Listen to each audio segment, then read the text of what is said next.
Peuple africain, peuple Liptako Gourmand, je vous adresse mes salutations depuis vos différentes positions. Nous allons faire immersion du côté de l'Afrique du Sud.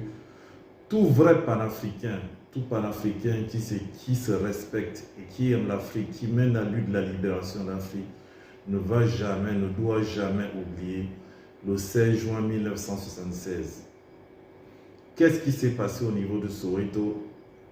Il y a eu une manifestation pacifique des lycéens et des collégiens qui contestaient le fait d'apprendre la langue de l'oppresseur, l'africaine, qui était la langue des Blancs à l'époque.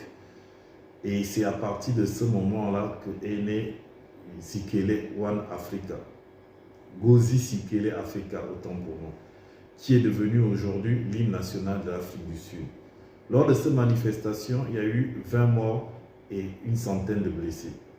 On dit que quand la tête est là, le genou ne porte pas le chapeau. Je vous laisse apprécier le reportage fait en hommage à cette lutte panafricaine, à ce 16 juin 1976, qui doit être inoubliable pour tout panafricain qui se respecte.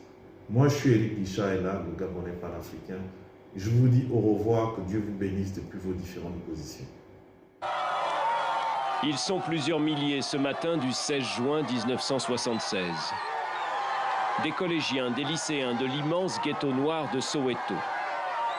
Ils protestent pacifiquement contre l'obligation d'étudier en afrikaans, la langue de l'oppresseur blanc, au pays de l'apartheid. Quand des policiers sud-africains se mettent en travers de leur chemin, ils entonnent un chant alors interdit. Nkosi Sikeleli Africa, Dieu bénisse l'Afrique, qui deviendra plus tard l'hymne de la nouvelle Afrique du Sud. Des pierres volent en direction des policiers qui craignent d'être débordés. Leur chef sort son arme, tire un premier coup de feu. C'est là que tout bascule.